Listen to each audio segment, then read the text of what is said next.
Assalamualaikum warahmatullahi wabarakatuh. Alhamdulillahirabbil alamin wal 'aqibatu lil muttaqin wala udwana illa 'alal zalimin. Wassalatu wassalamu ala asyrafil anbiya'i wal mursalin wa ala alihi wa sahbihi ajmain.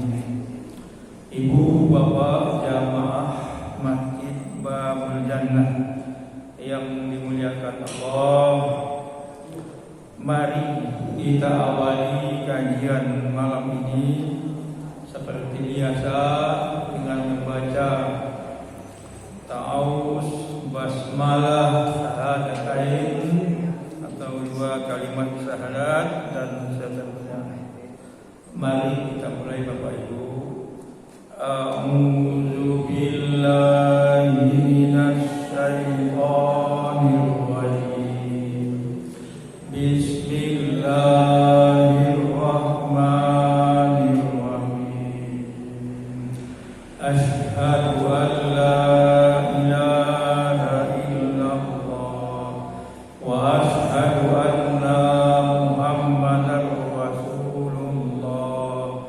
Raditu billahi rabba wa bil Islam dina wa bi Muhammadin nabiyyan wa rasula. Rabbi zidni ilma warzuqni fahma. Amin. Bapak Ibu jamaah rahimahullah, pertama mari kita memanjatkan puji dan syukur kehadiran Allah Subhanahu wa taala.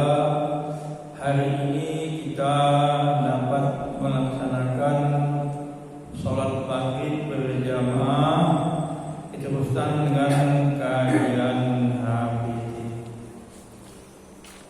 Salawat dan salam tidak lupa kita sampaikan kepada Nabiullah Nabi Muhammad sallallahu alaihi wasallam.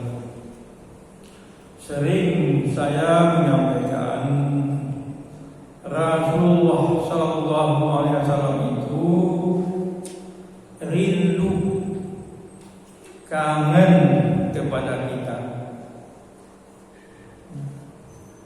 Ada kisah yang mengharukan, ya. Nabi Muhammad itu menangis, mencucurkan air mata di hadapan sahabat. Dikisahkan satu ketika Nabi sedang duduk berkumpul dengan para sahabat. Kemudian Nabi bertanya, adakah di antara kalian yang tahu siapa manusia yang mulia di sisi Allah? Lalu sahabat menjawab, engkaulah yang lebih tahu ya Rasulullah. Tiba-tiba Rasulullah menundukkan kepala tapakur, lalu menangis di hadapan sahabat. Sahabat bertanya, mengapa engkau menangis ya Rasulullah? Sambil terisak, ya, Nabi menjawab, wahai saudara-saudara, tahukah kalian siapa yang mulia di sisi Allah Subhanahu wa taala?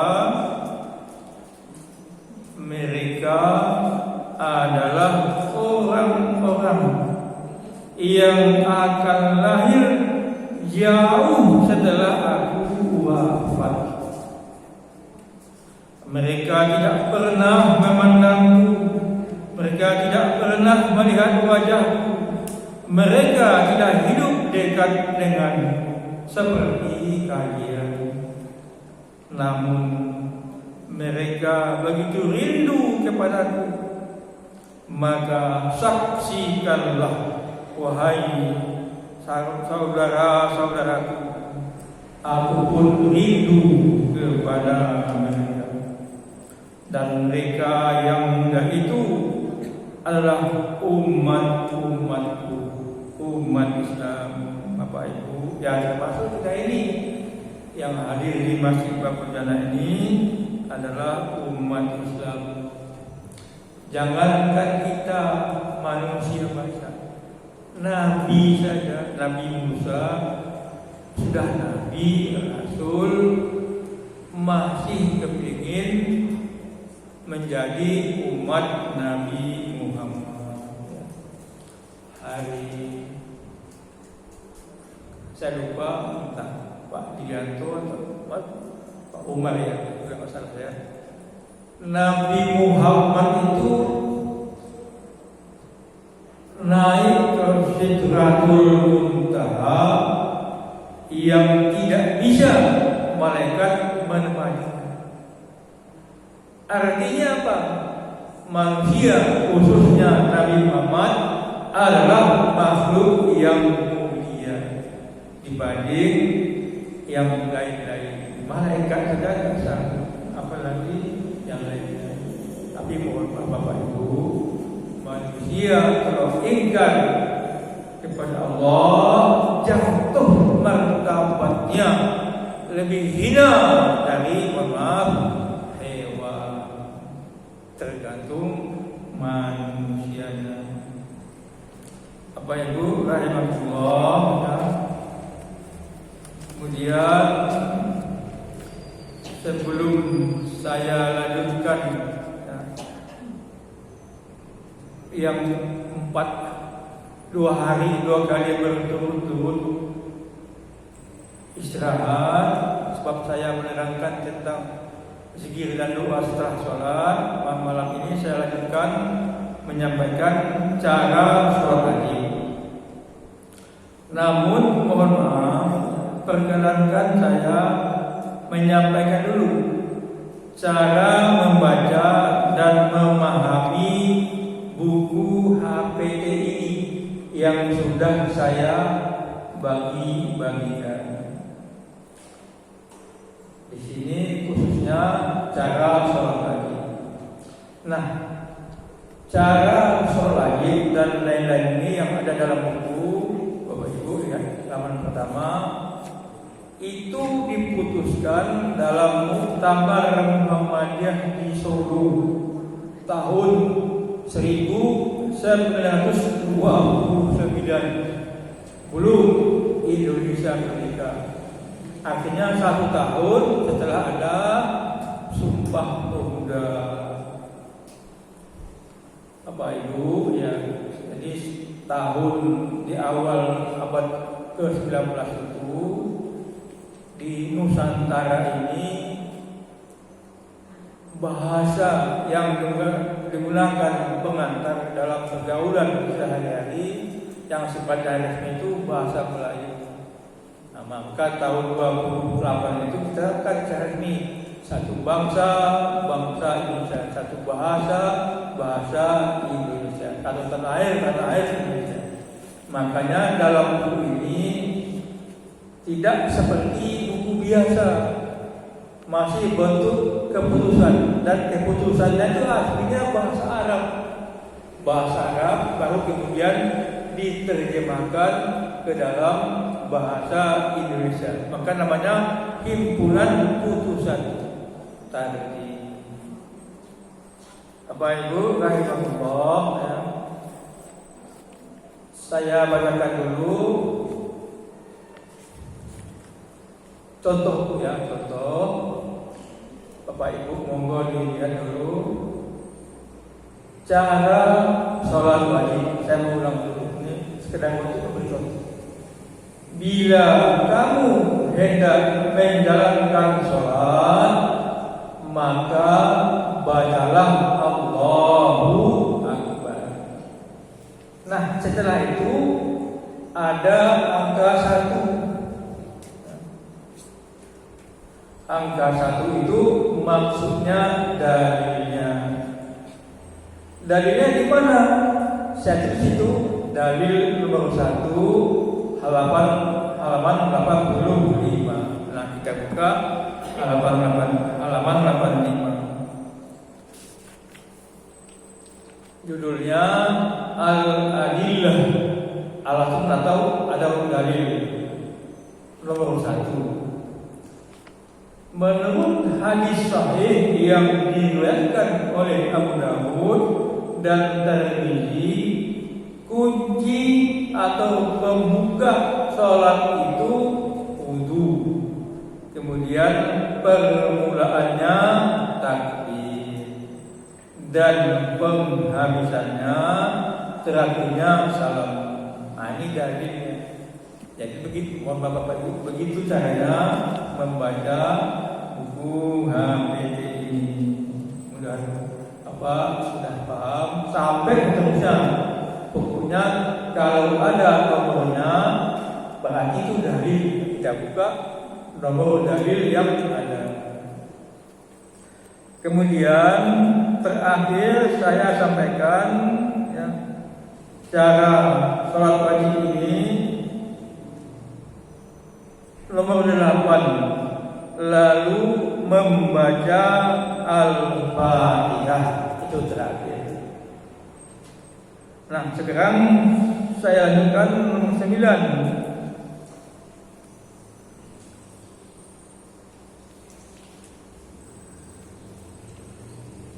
Dan Bapak Ibu lihat dalam fotokopi, dan berdoalah sesudah itu amin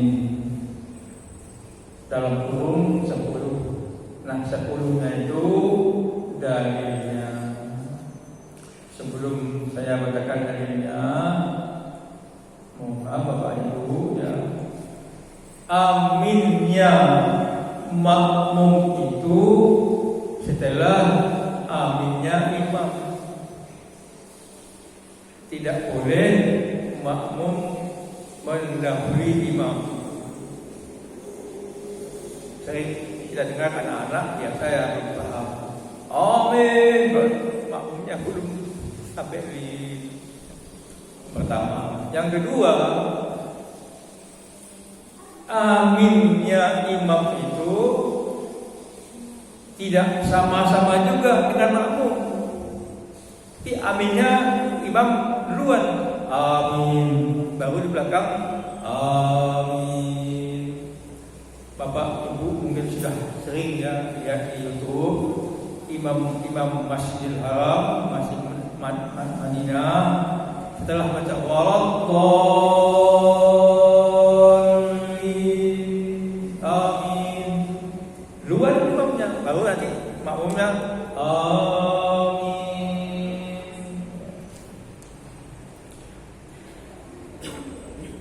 Sekarang kita lihat dalilnya yang nomor 10.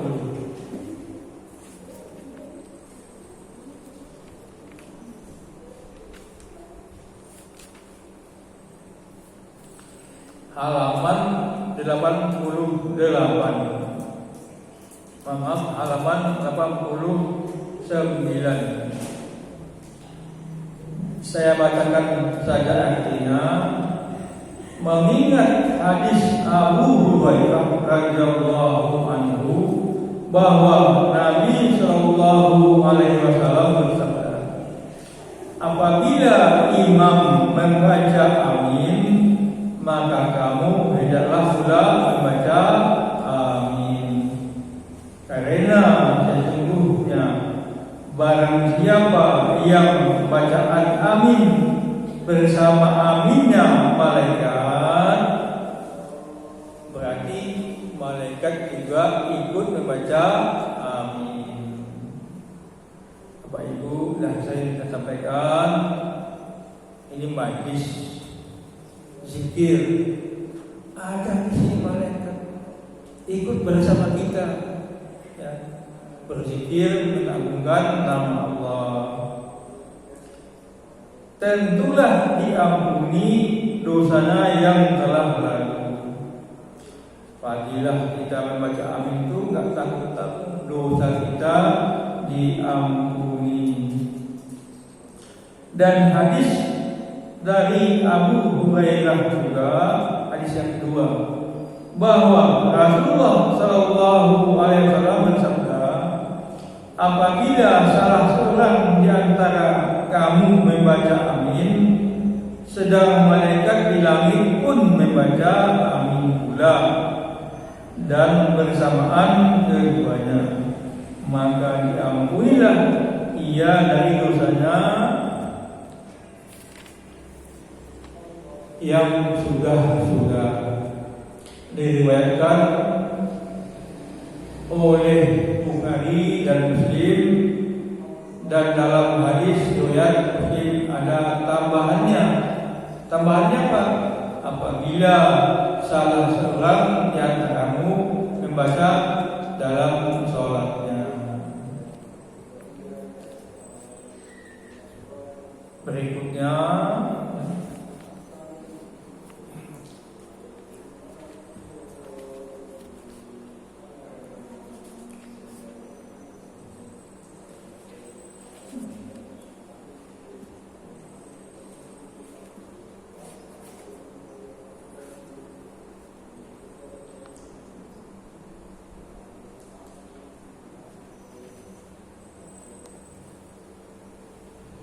kemudian bacalah salah satu surat daripada Al-Quran.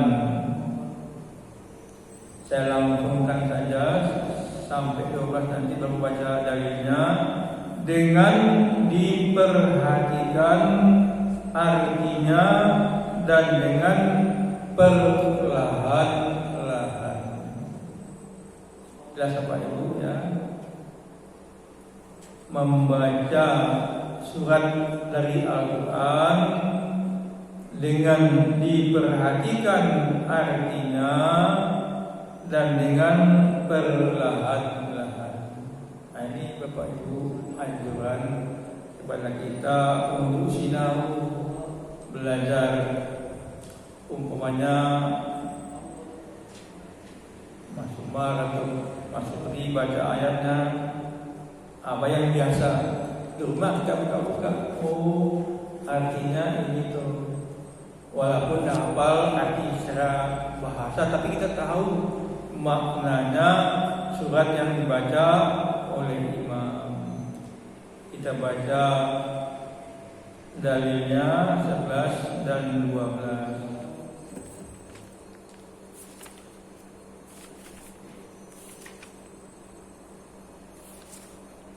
Halaman 90, Pak Ibu silakan dilihat. Nomor 11, menilik hadis Abu Qatadah bahwa Nabi Shallallahu Alaihi Wasallam dalam salat zuhur pada kedua rakaat bermula, maka rakaat pertama dan kedua membaca induk kitab Fatihah dan 2 surat serta pada 2 rakaat lainnya, rakaat ketiga dan keempat membaca Fatihah saja. Beliau memperdengarkan kepada kami akan bacaan ayat itu, dan pada rakaat pertama diperpanjang, tidak seperti dalam rakaat kedua. Demikian juga dalam surat Asar dan Subuh. Maksudnya,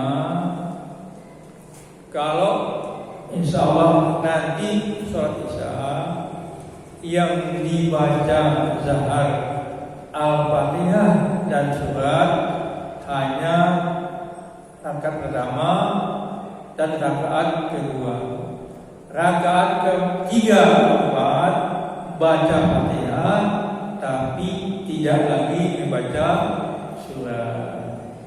Entah itu sholat berjamaah atau di rumah.